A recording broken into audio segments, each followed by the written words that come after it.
आज आपण भरपूर भाज्या आणि ज्वारीचं पीठ वापरून आप्पे बनवतोय। सकाळच्या घाईगडबडीत हे आप्पे पटकन बनून तयार होतात। त्याचबरोबर आज आपण एक छान आणि चटपटीत चटणी हे बनवतोय। नमस्कार, सिमलीज फूड युनिवर्समध्ये तुम्हा सर्वांचं खूप खूप स्वागत। तर हे पौष्टिक आप्पे बनवण्यासाठी इथे आपल्याला 1 कप ज्वारीचं पीठ लागणार आहे।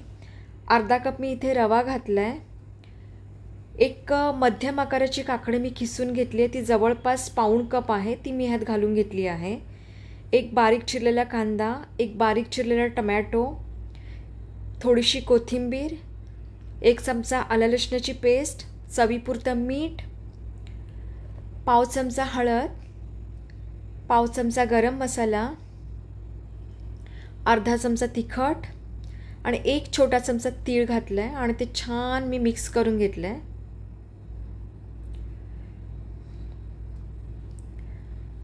इथे मी हिंग घालायला विसरले, तर मी थोडंसं हिंग घालून घेते।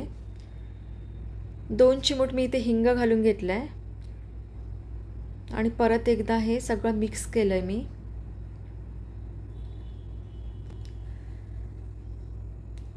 आता मी ह्यात थोडं पाणी घालून घेते आणि छान मिक्स करून घेते। तर ही अशी कन्सिस्टन्सी तुम्ही बघू शकता, आपल्याला अशीच कन्सिस्टन्सी हवी आहे। आता ह्यात आपण रवा घातलाय म्हणून 10 मिनिटांसाठी बाजूला ठेवून देऊयात, म्हणजे रवा चांगला फुलेल। तोपर्यंत आपण एक चटणी करून घेऊया। त्या चटणीसाठी मी अर्धा कप ओलं खोबरं घेतलंय, पाव कप कोथिंबीर घेतली आहे, 7-8 कढीपत्त्याची पानं, अर्धा इंच आलं, 2 ओल्या मिरच्या, चवीपुरतं मीठ आणि 1 चमचा मी इथे दही घालून घेतलं आणि थोडंसं पाणी घालून मी गंध अशी चटणी वाटून घेतली आहे। या चटणीला मी आज फोडणी घालणार नाही आहे। तर आता 10 मिनिटं झालेली आहेत आणि आपलं हे मिश्रण तयार आहे। तर इथे मी आज इनो सोडा काही वापरणार नाही आहे, म्हणून मी 2 छोटे चमचे तेल कडकडीत गरम करून घेतलं आहे आणि ह्या मिश्रणात घालून घेतलं आहे आणि छान मिक्स करून घेतलं आहे। ह्या तेलामुळे आपले आप्पे छान खुसखुशीत बनणार आहेत। तर आता इथे आप्पे पात्रही गरम झालेलं आहे, त्यात थोडंसं तेल घालून घेऊया आणि थोडेसे तीळही ह्यात घालून घेऊया। हे तीळ खाताना खूप छान लागतात, एकदम कुरकुरीत लागतात।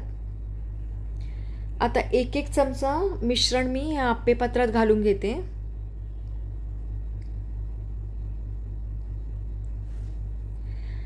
आणि झाकण ठेवून मंद आचेवर 3 ते 4 मिनिटं आपण ह्याला भाजून घेऊयात। आता 4 मिनिटं झालेली आहेत। एका बाजूने आपले आप्पे छान भाजलेले आहेत, तुम्ही कलर बघू शकता किती छान आलाय तो।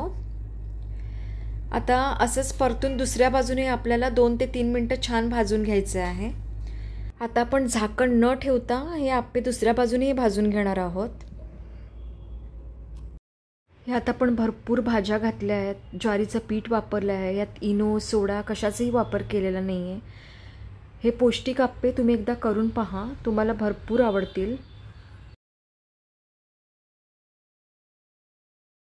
आता हे आप्पे दुसऱ्या बाजूने छान भाजून झालेले आहेत, ते एका प्लेटमध्ये काढून घेऊयात।